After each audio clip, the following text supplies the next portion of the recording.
Hey everybody, Chad here with Ressio. I wanted to take a few minutes this evening to run through how to collect deposits on a fixed price project. Um, and really, before we jump into the actual account receivable side of deposits and payments, I want to make sure that we're taking a few seconds to understand how to set them up from the estimate. Um, we encourage a lot of our builders that if you're going to collect a deposit, go ahead and build it into the estimate. It's going to ultimately be a $0 cost item. Um, but the most important part in here is that we have a cost code assigned to deposits. We have some sort of indication of what the deposit's going to be for the project itself. What this allows us to do is invoice against it when we get to the invoicing side of things. And so I'm going to demonstrate that here quickly,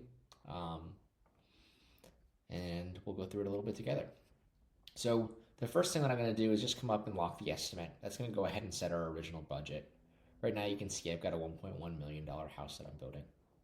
And maybe upon contract signature, I want to go ahead and collect a $10,000 deposit. And so I'm going to come over into my invoices page. I'm going to come up and click a new invoice. And I'm actually going to come in here and click by percent. Now when I click by percent, it's going to pull up this editor. Let me just move my video controls here quickly, where I'm ultimately going to go want to invoice against that deposit line item. Now, if you're scrolling through this, you're going to look at it and say, well, I don't see it. And that's because it has a $0 cost. So it's technically kind of already been, quote unquote, fully invoiced. So we'll come up top and we'll toggle on this fully invoiced toggle. And when we do that, we're going to see our deposit line item down at the bottom. So we'll go ahead and turn everything off. We're going to just come in and toggle on our deposit.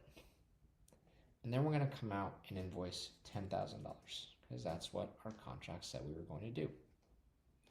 Now this is over our original budget of $0. So that's why this is getting highlighted in this shade of red, but that's okay. We'll come up here and click save.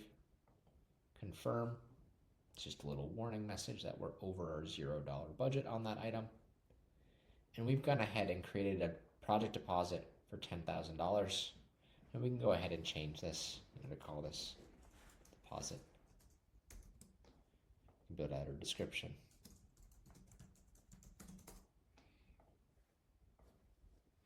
And kind of build this out however we want. Don't worry about these warnings. These warnings are for your information only. Customers will not see these. But this is a good indicator to pay attention to. Remember, on our estimate, the deposit was $0 because we didn't want it to impact our project price. So this technically is over a $0 item. But once again, that's okay. We'll go ahead and release this. There'll be the option to notify your customer. And then ultimately we'll mark this as paid once our deposit has been received. Over in our invoice page, we'll now see that we have $10,000 received. Our deposit has been paid. Now, let's fast forward. At some point in the project, you're going to want to credit this deposit back.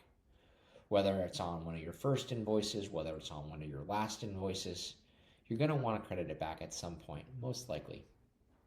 And so on your subsequent invoice, whenever you're ready to credit this deposit back, we're going to do the exact opposite. And so I'm actually going to come in here and I'm going to select a few line items. Let's go in and say maybe, we've had our flat work, our footer and stem walls, and all of our material that we're ready to invoice out at 100%. And we're ready to also credit back the deposit as part of this invoice. I'll go ahead and once again turn on this show fully invoiced items. That's going to enable the deposit line item down at the bottom. And then what I'm going to do is I'm going to want to give back negative $10,000. If I come up here and click save,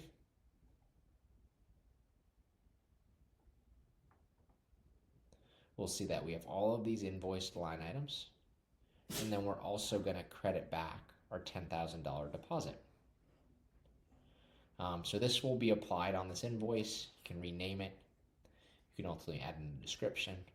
But once again, we're going to go ahead and release.